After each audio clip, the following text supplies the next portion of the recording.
ফাতেমা রাদিয়াল্লাহু তাআলা আনহা জান্নাতি মেয়েদের সরদারানি কেমনে হলেন, কোন আমলের কারণে আপগ্রেড হলো, কোন আমলের কারণে আল্লাহ রাব্বুল আলামিন তাকে জান্নাতি মেয়েদের সরদারানি বানাইলেন। শুধু একটি আমলের কারণে, একটি রাত ইবাদত করার কারণে আল্লাহ তাকে জান্নাতি রমণীদের সরদারানি বানিয়ে দিয়েছেন। সকলে বলেন আমিন। বলবো, মনে রাখতে হবে ইনশাআল্লাহ। মনে রাখবেন, মনে রাখবেন ইনশাআল্লাহ, মনে রাখতে হবে। মা বোনেরা মনে রাখবেন, এটা পাবেন হযরতে মাওলানা তারিক জামিল সাহেব পাকিস্তানি, ওনার কিতাবের মধ্যে এসেছে। উনি লিখেছেন যে কোন এক সময় হযরতে আলী রাদিয়াল্লাহু তাআলা আনহু যুদ্ধের ময়দান থেকে বাড়িতে আসলেন। রাত্রির সময় যখন বাড়িতে আসলেন, আসার পরে হযরতে ফাতেমার কাছে পানি চাইলেন। কিন্তু ওই সময় আরবের মধ্যে হাজি বাবারা গিয়েছেন, ওরকম টিউবওয়েল নাই, ইন্দ্র নাই, অ্যাভেলেবেল পানির ফ্যাসিলিটি নাই। ওই যুগে তো আরুর ছিল না, এখন তো একদম অ্যাভেলেবেল পানি হয়ে গেছে আলহামদুলিল্লাহ। হযরতে ফাতেমা রাদিয়াল্লাহু তাআলা আনহার বাড়ি এবং মসজিদে নবী, আল্লাহর নবীর বাড়ি পাশাপাশি ছিল, বেশি দূরে ছিল না। হযরতে আলী রাদিয়াল্লাহু তাআলা আনহু পানি চাইলেন, হযরতে ফাতেমা রাদিয়াল্লাহু তাআলা আনহা পানি আনতে একটু দেরি হলো।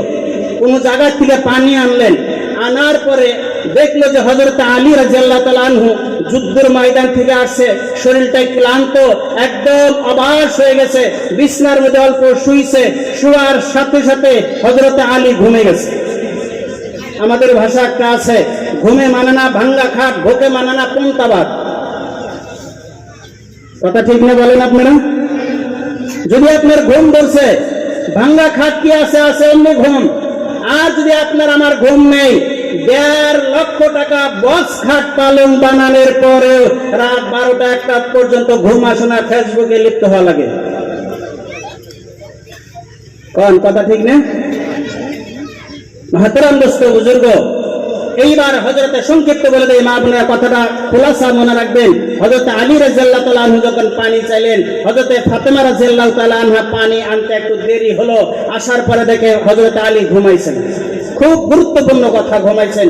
ঘুমানোর পরে হযরতে ফাতেমা রাদিয়াল্লাহু তাআলা আনহা চিন্তা করলেন, আমি যদি এখন পানিতে রেখে ঘুমে যাই, হযরতে আলী যদি ঘুম থেকে যখন উঠবেন, আমি যদি তাকে পানি না দিতে পারি, দুঃখ পাবে, চোট পাবে।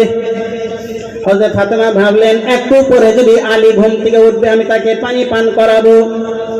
এইভাবে 1 ঘন্টা চলে গেল, 2 ঘন্টা চলে গেল, 3 ঘন্টা চলে গেল। হযরতে আলী আর ঘুম থেকে সার পায় না, এমন ঘুমায় গেছেন হযরতে ফাতেমা রাদিয়াল্লাহু তাআলা আনহা।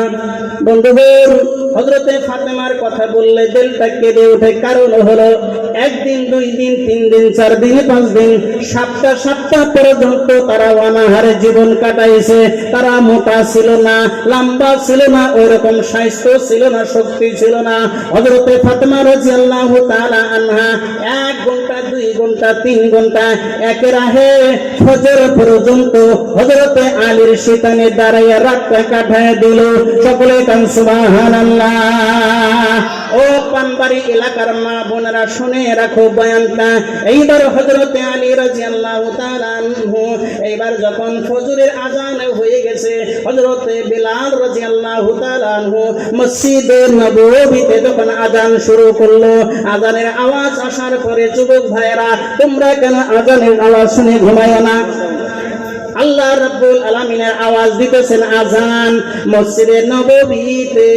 হযরতে বেলাল যখন আযান শুরু করছে বাবারা, ওই সময় হযরতে আলীর কানের মধ্যে যখন আযানের আওয়াজ চলে গেল, হযরতে আলী চমকে উঠে গেল, ঘুম থেকে উঠলেন, মনে হয় এই মাত্র ঘুমাইছি।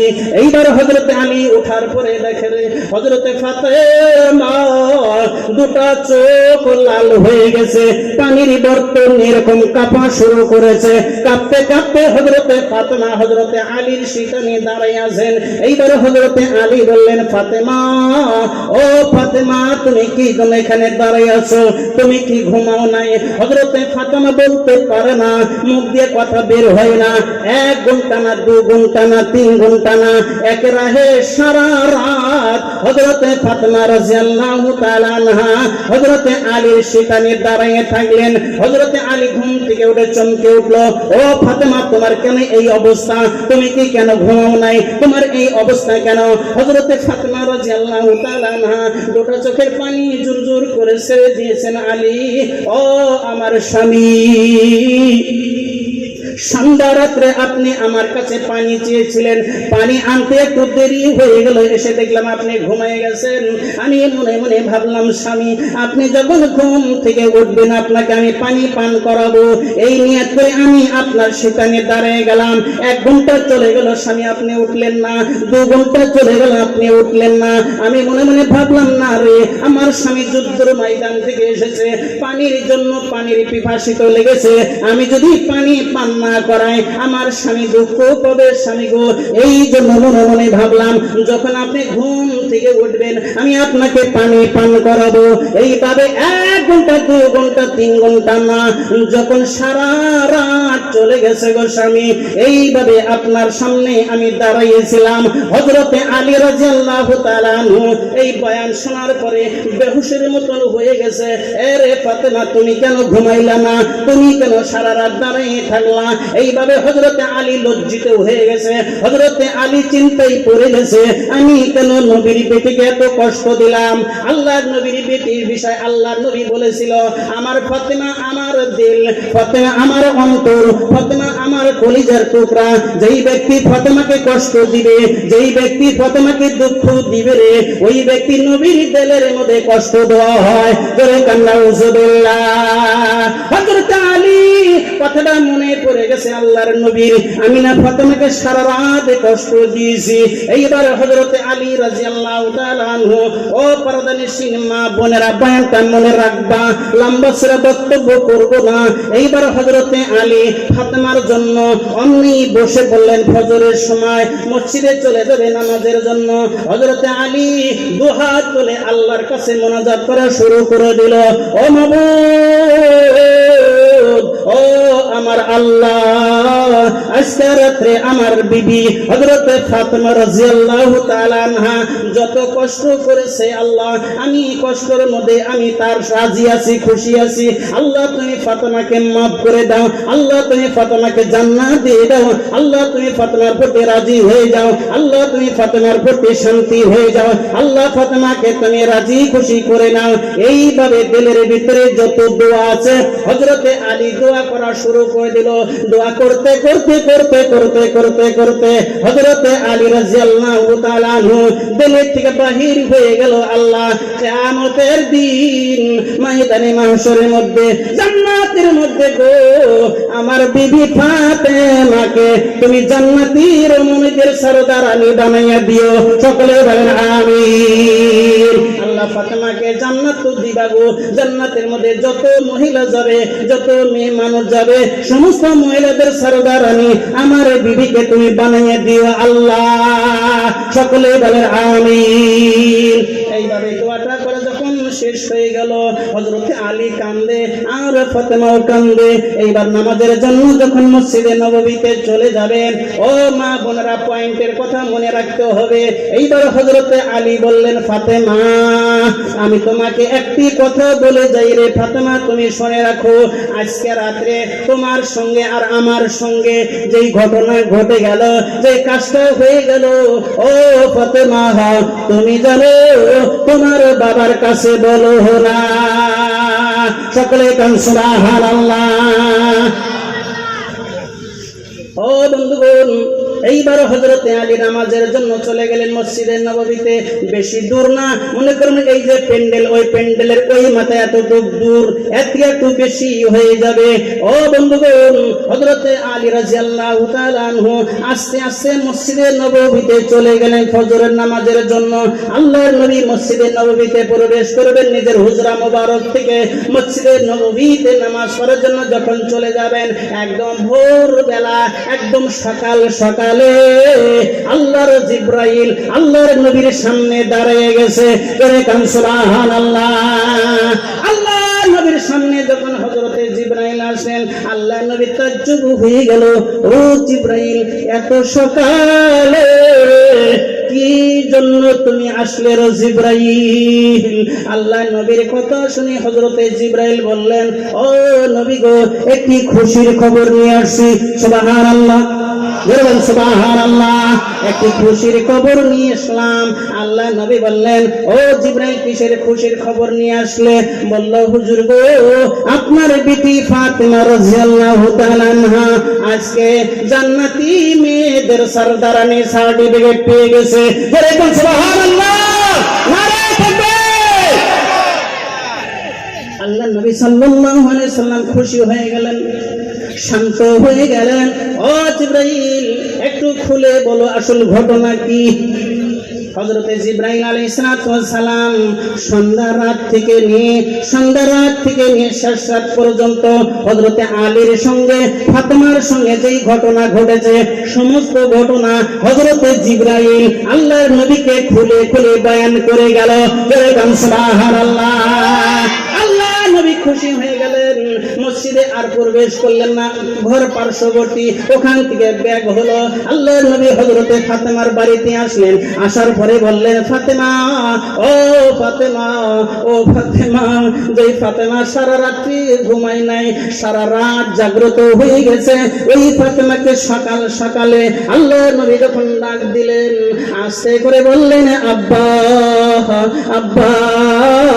কি জন্য ডাক দিলেন গো আব্বা?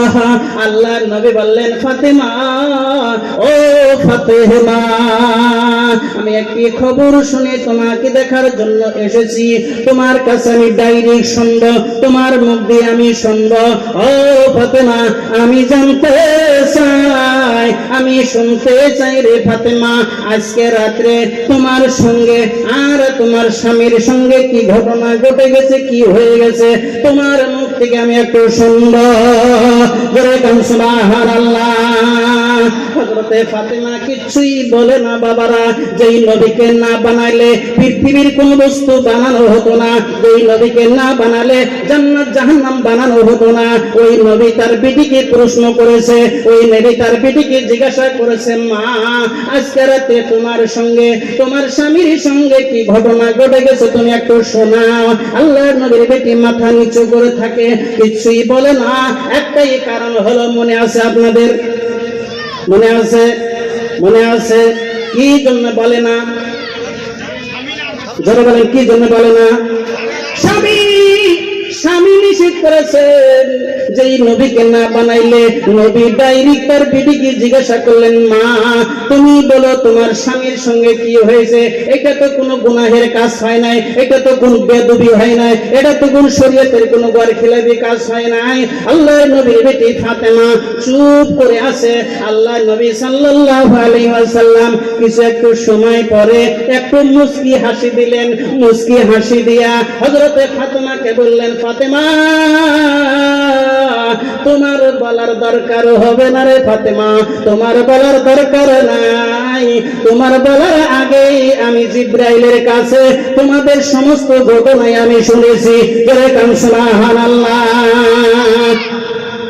ও পাহাড়ি এলাকা মা বোনেরা, আমি আপনাদের কাছে অনুরোধ করব, আপনার স্বামীকে আল্লাহ এত সম্মানিত করেছেন, নবীকে গোটা পৃথিবীর সম্মানে সম্মানিত করা হলো, তারপরে একজন মহিলা তার স্বামীর সম্মান কত বড় দিয়েছেন। নবী বলেছেন, এই পৃথিবীর মধ্যে যদি একজন মহিলাকে মানুষকে সিজদা করার হুকুম দিত, কথাটা ভালো করে শুনে রাখবেন, একজন মানুষ আর একজন মানুষকে যদি সিজদার হুকুম দিত, মানুষকে মানুষ যদি সিজদা করার হুকুম দিত, আল্লাহর নবী বললেন, সর্বপ্রথম প্রত্যেক মহিলাকে তার স্বামীকে সিজদার হুকুম দিত, কিন্তু আল্লাহ রাব্বুল আলামিন হুকুম দেয় নাই। এটা হলো স্বামীদের সম্মান বাড়ানোর জন্য। সকলে কান সুবহানাল্লাহ, লা ইলাহা,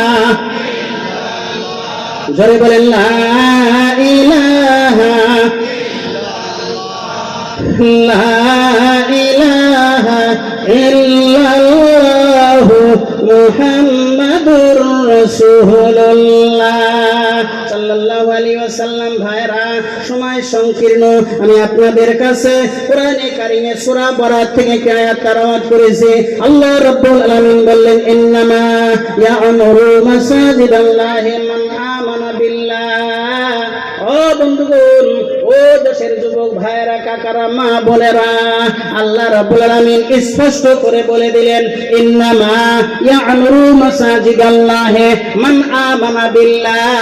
আল্লাহর ঘর কারা নির্মাণ করবে, আল্লাহর ঘর কারা আবাদ করবে, আল্লাহর ঘরকে কারা বানাবে, আল্লাহর ঘরের রাজমিস্ত্রি কে হবে, আল্লাহর ঘরের যোগালী কে হবে, আল্লাহর ঘর নির্মাণ করার জন্য কে সাহায্য করবে, আল্লাহর ঘর বানানোর জন্য কে আগে আগ বাড়বে, আল্লাহর ঘর কোন সম্প্রদায় মানুষ বানাবে, আল্লাহ স্পষ্ট ভাবে সেই আয়াতের মধ্যে উল্লেখ করে দিলেন। সকলে কাম সুবহানাল্লাহ। এখানে কয়টা সিফাত বলা হয়েছে? ইন্নামা ইয়া'মুরু মাসাজিদাল্লাহি মান আমানা বিল্লাহ। আল্লাহর ঘরকে আবাদ করবে ওই মানুষগুলো, ওই ব্যক্তিগুলো আবাদ করবে। এক নাম্বার হলো তাদের সিফাত হবে, তাদের সিফাত হবে তারা আল্লাহর প্রতি ঈমান আনবে, অন্য কোন কারো প্রতি বিশ্বাস রাখবে না। যে কোন কাজ করবে আল্লাহর প্রতি বিশ্বাস রাখবে, আল্লাহকে মেনে নেবে, আল্লাহর প্রতি বিশ্বাস রেখে আল্লাহ পাক ওই বান্দাকে ওই আল্লাহর ঘর আবাদ করার জন্য তৌফিক দিয়ে দিবে। সকলে বলেন আমিন। দুই নম্বর হলো ইন্নামা ইয়া'মুরু মাসাজিদাল্লাহি মান আমানা বিল্লাহি ওয়াল ইয়াউমিল আখির।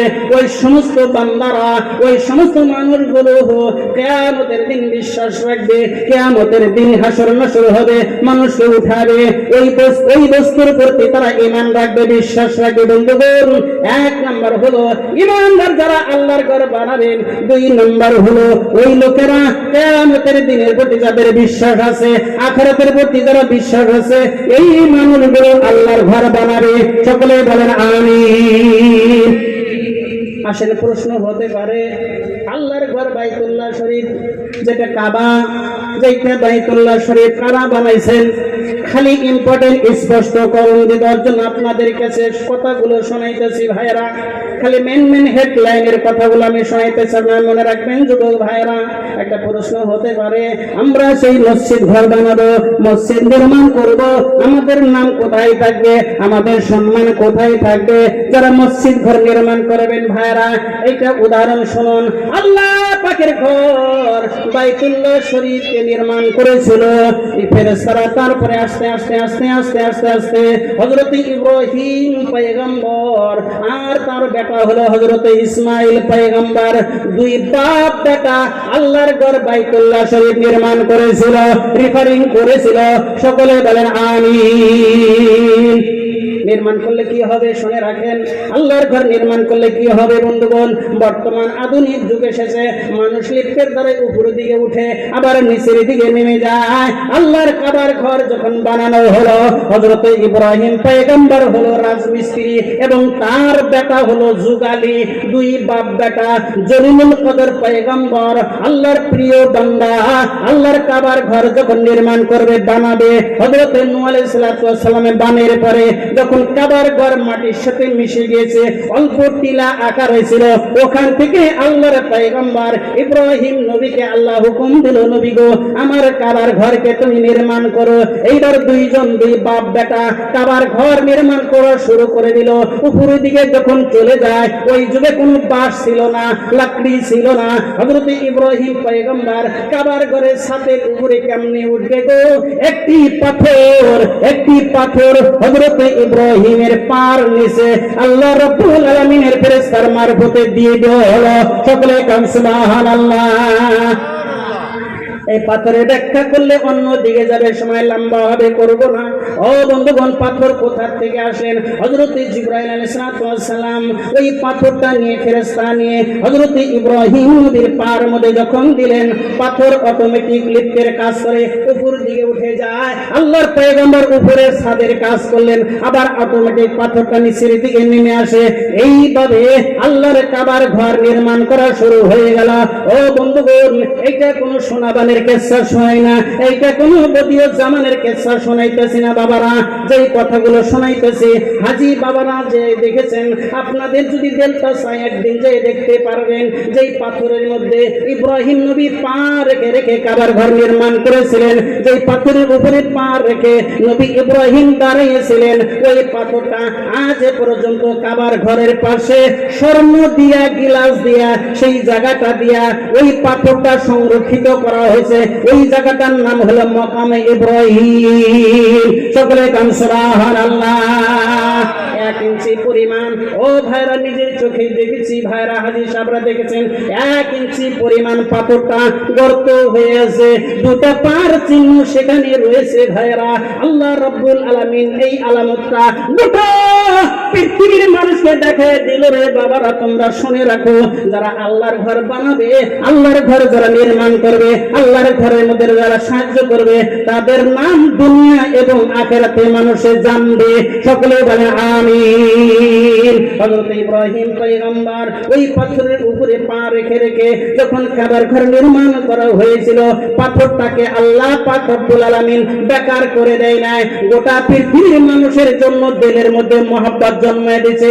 হাজী বাবারা যখন তওয়াফ করবে, তওয়াফ করার পরে একটা তওয়াফ করার পরে ওই জায়গার মধ্যে 2 রাকাত নামাজ পড়তে হয়, একে তওয়াফে ওয়াজিব নামাজ বলা হয়। ওই জায়গার ভিতরে নামাজ না পড়লে তওয়াফ মুকাম্মল হবে না। ওই জায়গার ভিতরে 2 রাকাত নামাজ না পড়লে নামাজ তওয়াফ মুকাম্মল হয় না। আমি এই কথাটা আপনাদের এই জন্য শোনাইতে চাই, যুবক ভাইরা মনে রাখবা, তুমি যদি তোমার শরীর দিয়া, তুমি মেহনত দিয়া, টাকা দিয়ে মসজিদের কাজের মধ্যে যদি 1 নম্বরে যখন থাকবে, তোমার নাম তুমি মরে গেলে গোটা পৃথিবীর মানুষের কাছে এই নামটা আল্লাহর ফেরেশতার মারিফতে, আল্লাহর কুদরতে দ্বারা প্রকাশ করে দিবে। অমুক ব্যক্তির মারিফতে, অমুক ব্যক্তির দোয়াতে, অমুক ব্যক্তির মেহনতে এই মসজিদটা কাজ হয়েছে, মসজিদে নির্মাণ হয়েছে। এই জন্য আল্লাহ রাব্বুল আলামিন তার নামটা দুনিয়া এবং আখিরাতে চমকায় দেবে ইনশাআল্লাহ। সকলে বলেন আমিন। আল্লাহ